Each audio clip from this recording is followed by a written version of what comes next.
Malgré tout, Julie Garnier, est-ce que vous avez le sentiment qu'on encourage fortement les gens ou qu'on les oblige finalement à se faire vacciner? Parce que la limite est ténue entre les deux. La réponse est dans votre question, soyons honnêtes. Mais je voudrais rappeler quand même quelque chose. C'est qu'ici, on veut tous sortir de la crise. Et donc, il faut éviter cette surenchère et cette caricature qui fait qu'on dresse les gens les uns contre les autres.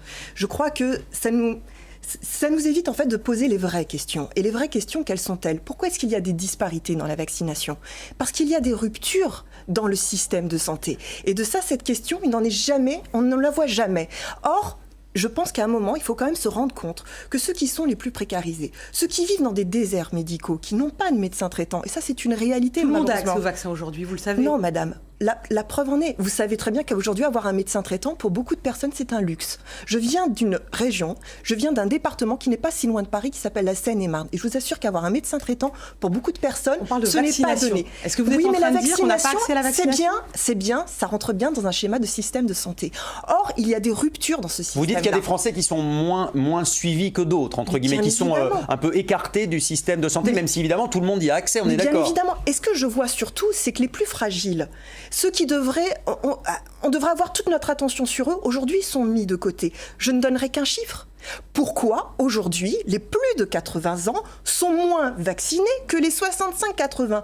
Alors qu'on sait que le taux de mortalité, l'âge moyen de mortalité, c'est de 85, on devrait mettre le paquet sur les plus de 80 ans. On n'est pas allé assez les chercher, selon vous? Mais bien évidemment que non. Le problème, c'est qu'on a fait confiance à un modèle start-up. C'est-à-dire qu'on s'est dit, il y a Doctolib, et puis voilà, le tour est réglé. Ce n'est pas comme ça que les choses se règlent. Elles se règlent avec des pouvoirs publics. Et quand on voit, par exemple, que dans certains pays, les plus de 80 ans ont 100% de vaccinés, ils n'ont pas fait le choix de Doctolib. On voit malgré tout que ça a explosé ces dernières heures. On a plus de 3 millions de personnes qui ont pris des rendez-vous grâce à Doctolib et différentes applications. Sur ceux qui justement sont les plus fragiles vis-à-vis de cette maladie. Et le problème, c'est que ce n'est pas le cas. Alors on va faire réagir Bertrand et Florian et ensuite Ilana Sicurel. Je terminerai juste là-dessus. Allez-y. Ouais. Mais les personnes qui sont en situation d'obésité, il n'y en a même pas une sur deux qui est vaccinée aujourd'hui.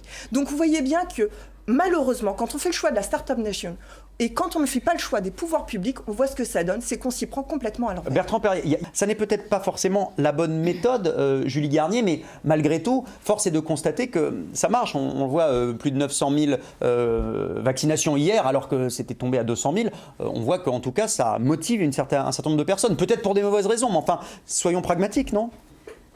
Soyons pragmatiques, justement. Regardons ce que dit l'OMS, par exemple. L'OMS dit qu'il faut d'abord convaincre plutôt que contraindre. Il faut arrêter de pointer du doigt et accompagner les gens. Or, est-ce qu'on a le temps? Pardonnez-moi, mais est-ce qu'on a le temps? Si jamais les médecins nous disent que c'est une course contre la montre. Bien sûr, mais ça fait quand même depuis un moment maintenant qu'on dit qu'il faut avant tout convaincre, il faut faire de la pédagogie. Et aujourd'hui, on ne peut pas balayer comment dire. Vraiment, il y a en ce moment des personnes qui se posent des questions. Il faut faire confiance aux gens, vous l'avez dit. Mais alors faites-leur confiance jusqu'au bout. Pourquoi est-ce que ça s'arrête et vous êtes en train de retourner à vos jouets préférés qui sont la répression, l'amende, l'intimidation? Et ça, c'est insupportable pour les gens. Arrêtez de tordre les bras. Arrêtez de faire ça. Essayez plutôt de faire confiance justement et de leur expliquer, de faire de la pédagogie là-dessus. Vous savez, l'un n'empêche peut-être pas l'autre. Ah bah si, non, je suis désolée, quand vous contraignez, vous n'accompagnez pas justement. Et il est là le problème, c'est qu'aujourd'hui, ils ont fait un choix politique, ils ont fait le choix de contraindre. Et le problème, juste, je terminerai là-dessus, vous inquiétez pas, c'est juste de dire que la manipulation, malheureusement, elle est bien plus souvent de votre côté que du côté de ceux qui critiquent et qui posent des questions.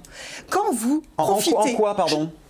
Quand vous profitez justement d'une annonce pour quand même faire passer des réformes qui sont quand même pas voulues par la plupart des gens, à savoir la réforme retraite et la réforme chômage, et que vous profitez de cette allocution pour pouvoir les remettre encore aujourd'hui, jamais un effort n'est demandé. Le président de la République n'a pas fait passer la réforme des retraites. Il a évoqué la question dans sa prise de parole. Et franchement, il faut quand même faire, expliquez-moi le lien entre passe sanitaire et réforme retraite. Bref, mais encore, juste une chose. C'était une prise de parole politique globale. Juste une chose, et je terminerai là-dessus. Comment ça se fait que depuis que cette crise sanitaire est là, vous n'avez jamais mis le paquet sur les hôpitaux? C'est une crise sanitaire. Alors pourquoi les hôpitaux ne sont pas justement au cœur de vos investissements et les soignants justement au cœur d'une politique salariale digne de ce nom? 180 000 soignants sont partis depuis le début. Alors on laisse Ilana Sicurel répondre parce qu'on